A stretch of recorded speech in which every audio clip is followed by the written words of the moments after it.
All right. Thank you, everybody, for joining. This is a great chance to change the way that we're doing the SNIA Experts on Data podcast, because this is a preview to something fantastic.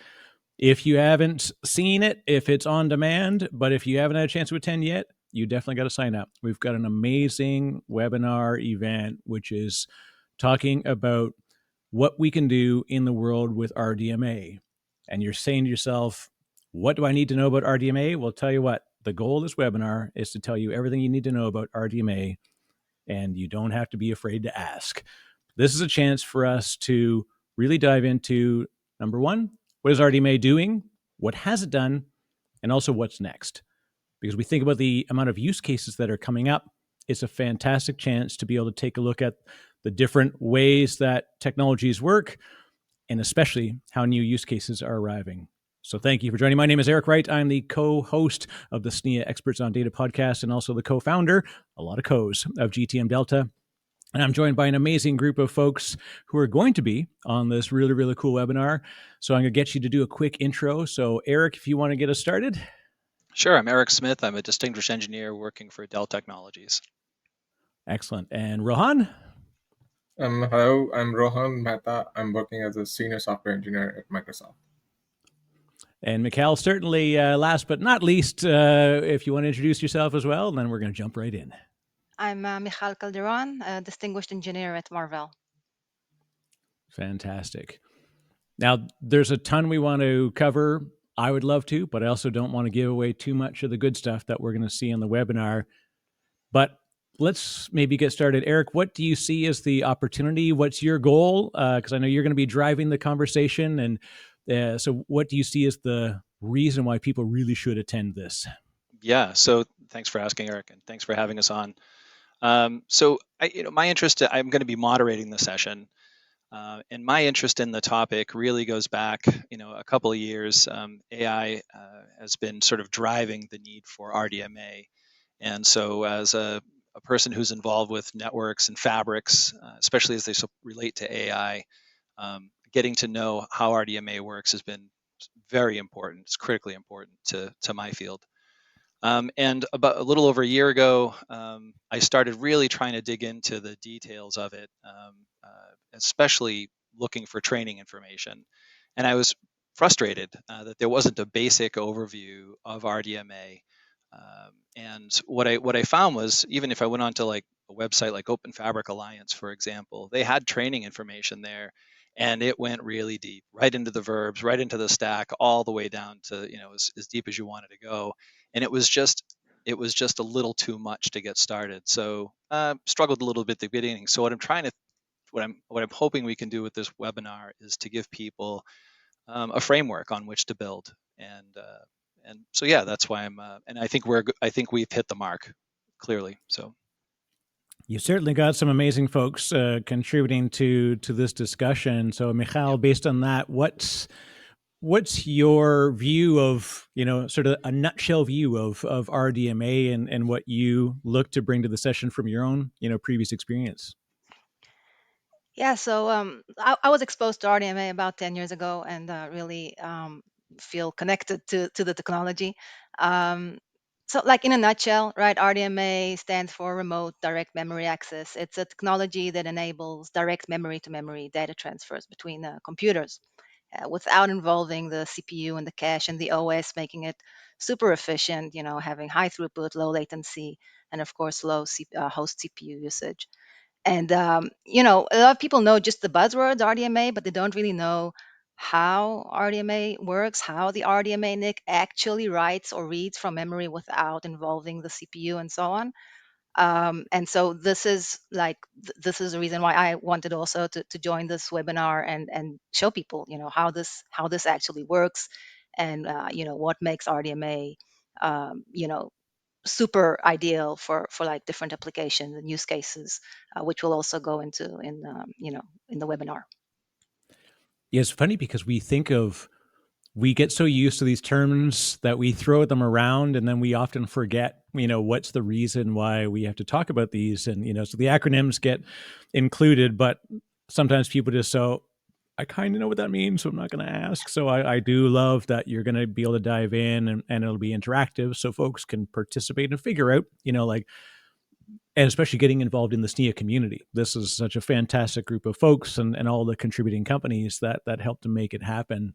Rohan, based on your background and experience, what's your goal and what you want to bring to the session?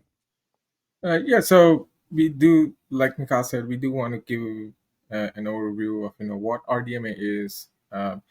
When I joined Microsoft, I actually started working on RDMA right away, and so for me, that was like being thrown on the deep end. And I know what it feels like to ramp up on the topic that is completely new, while also contributing to something that's production level, and deploying with actual customers on it, and actually using RDMA out in the real world.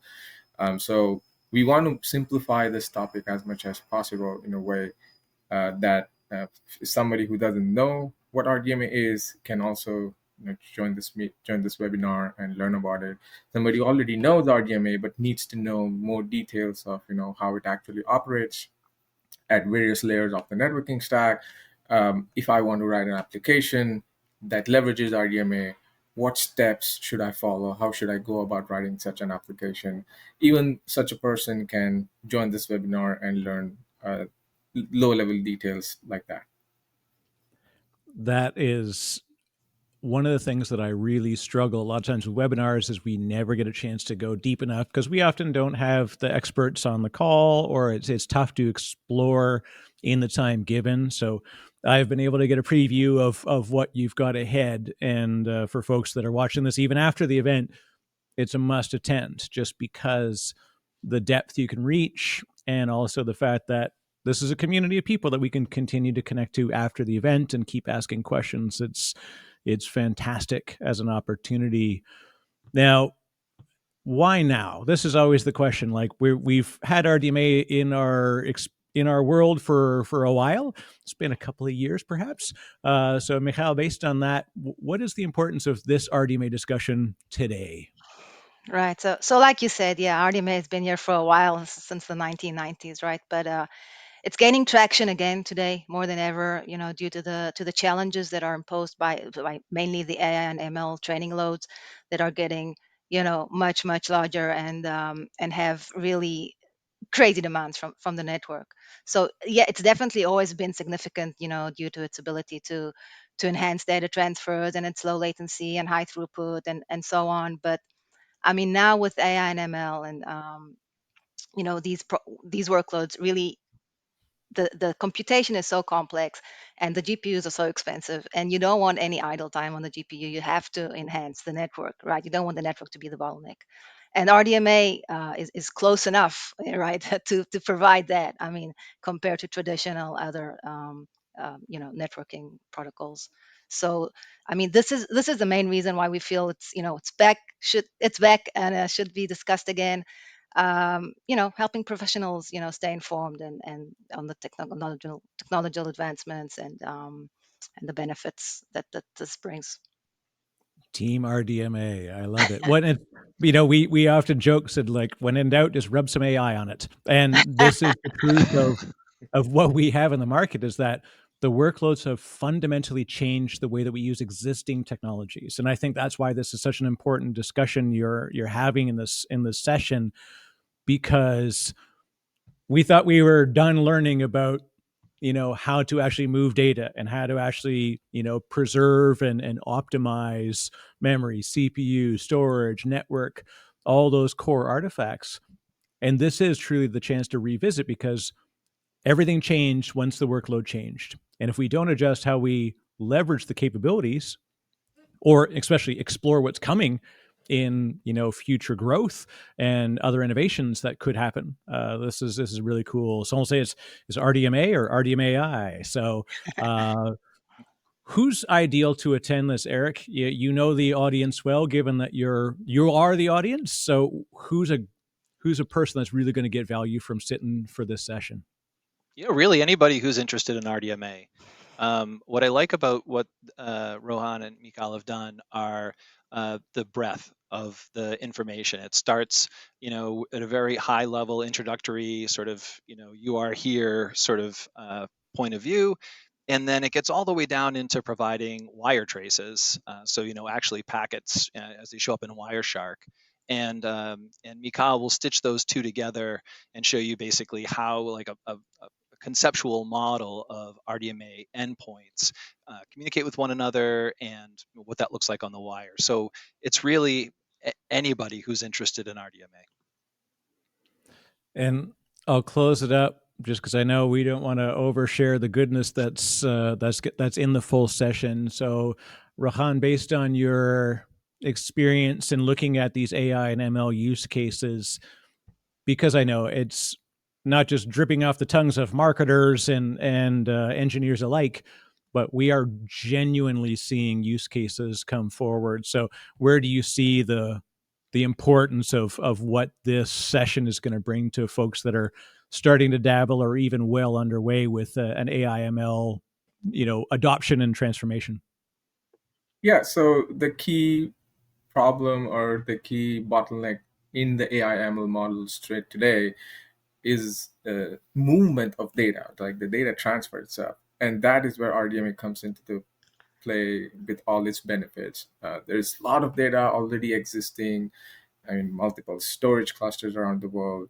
We need to move them as fast as possible from disk onto a GPU. Maybe the GPU is sitting somewhere else, so maybe across the network, then onto the GPU.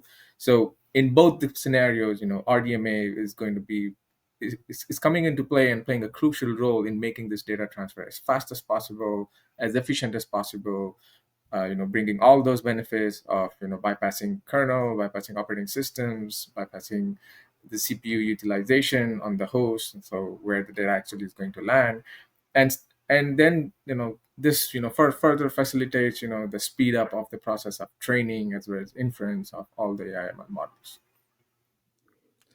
Well, this is going to be amazing. So thank you all for giving a quick preview, and I'm looking forward to everybody giving feedback on when they watch the full session, because it's such a fantastic deep dive, and it is just that, right? We're touching at the tip of the iceberg. The deep dive that you're going into in the full session is going to be amazing for folks that really want to see where it's happening. This isn't just marketing. This isn't buzzwords. This is real opportunity to optimize and build fantastic things. So it's everything you wanted to know about RDMA, but we're too proud to ask. And I always like to say, make sure you check out everything else at SNIA.org. We've got lots of other amazing sessions like this and other podcasts. And of course, all the webinars that are coming together. 2025 is going to be the year of distributed systems getting better because of distributed knowledge. And this is a great venue to do so. So thank you to Eric, to Rohan, and to Michal for all of this. And we're looking forward to the session, and we'll see you all on the webinar. Thanks, Eric. Thanks, Eric. Thank you.